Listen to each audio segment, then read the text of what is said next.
छत्रपति शिवाजी महाराज सिर्फ एक योद्धा नहीं थे, he was a military genius. उन्होंने अपने से कई गुना ताकतवर शत्रु को हराने के लिए अपनी अनोखी रणनीतियों और युक्तियों से युद्ध की परिभाषा को ही बदल कर रख दिया। तो आज हम शिवाजी महाराज की मिलिट्री मास्टर क्लास के बारे में गहराई से जानेंगे। उनके युद्ध जीतने के राज जैसे गोरिल्ला वॉरफेयर यानी गनिमी कावा, किले को बनाने के पीछे की उनकी रणनीतियाँ और समुद्र के बारे में उनका अनोखा ज्ञान।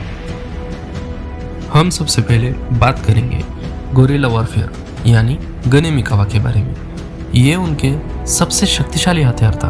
वो सबसे पहले इलाके को बारीकी से ऑब्जर्व किया करते थे। उनके सैन्य बहुत ही ज़्यादा गतिमान थे। वो पलक झपकते ही शत्रु का सर धड़ से अलग कर गायब हो जाते थे। उनको सह्याद्री के माउंटेन्स की पूरी जानकारी थी, इससे वो उन माउंटेन्स पर तेज़ी से चढ़कर गायब होते थे। मुगलों जैसी बड़ी सेना पर यह टेक्निक काफ़ी इम्पोर्टेंट थी। प्लेन एरिया पर वो छिपते छिपाते काफ़ी तेज़ दौड़ते थे।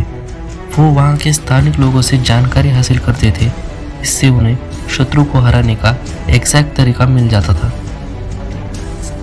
इसी के साथ शिवाजी महाराज को किलों का महत्व भी मालूम था। उन्होंने सिर्फ किलों को जीता नहीं, बल्कि किलों को पूरी तरह अपडेट किया। उन्होंने किलों को पूरी तरह सुरक्षित किया। किलों में सुरक्षा के कई लेयर्स थे, जिनसे शत्रु उन्हें हासिल नहीं कर सकता। अगर शत्रु ने किले को घेर भी लिया तो अंदर खाना पानी की कमी कभी ना हो, ऐसी व्यवस्था की गई थी। उन्होंने किले को नेचुरली मजबूत किया, जैसे किले को हमेशा ऊंची जगह पर बांधा।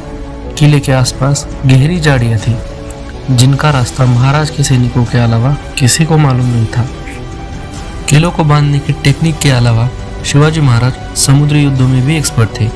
उनका अपने राज्य के समुद्री इलाकों पर पूरा नियंत्रण था। उन्होंने व्यापारी जहाज और युद्ध जहाज को मिलाकर एक शानदार नेवी टीम बनाई। उनकी समुद्री रणनीतियाँ अनोखी थी। शत्रु के बड़े बड़े जहाज को रोकने के लिए महाराज के छोटे छोटे जहाज भी काफ़ी थे। उन्होंने नेवल बेसिस और शिपयार्ड्स बनाए और उनके रक्षा के लिए एक्सपर्ट ऑफिसर भी तैनात किए। साथ ही अगर हम उनके युद्ध कौशल्य की बात करें तो प्रतापगढ़ की लड़ाई उनके रणनीतिक कौशल्य का एक उत्तम उदाहरण है। अफजल खान जैसे महाबलवान, धूर्त और क्रूर शासक को मारकर उन्होंने सबको आश्चर्य में डाल दिया।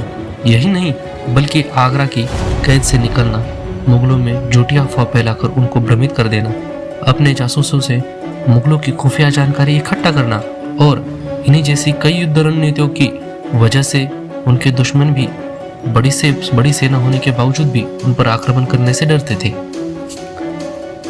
शिवाजी महाराज एक करिश्माई नेता थे, जिनसे उनके सैनिकों ने अटूट निष्ठा की प्रेरणा ली।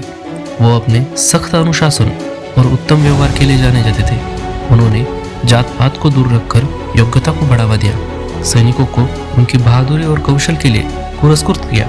वो ध्यान रखते थे कि उनके सैनिक हर नागरिक के साथ सम्मान से पेश आए और लूटपाट में शामिल ना हो। वो मनोबल के महत्व को समझते थे, इसलिए उन्होंने अपने सैनिकों और उनके परिवारों का ख्याल रखा। आज भी महाराज की सैन्य रणनीतियाँ भारत के वीरों को प्रेरित करती है। गनिमी कावा, किले की रणनीतियाँ, समुद्री युद्धों ने भारतीय सैन्य इतिहास पर गहरा प्रभाव डाला है। नेतृत्व, अनुशासन और रणनीतिक सोच के लिए आधुनिक युद्ध में भी उनका उदाहरण दिया जाता है। उन्होंने साबित किया कि एक छोटी छोटी प्रशिक्षित प्रेरित सेना बड़ी से बड़ी सेना को भी हरा सकती है। ऐसे महापराक्रमी और सच्चे सैन्य नवप्रवर्तक राजा को मेरा कोटि कोटि नमन। छत्रपति शिवाजी महाराज की सैन्य रणनीतियों के कौन से पहलू आपको अच्छे लगे, यह हमें कमेंट्स में ज़रूर बताएं। धन्यवाद।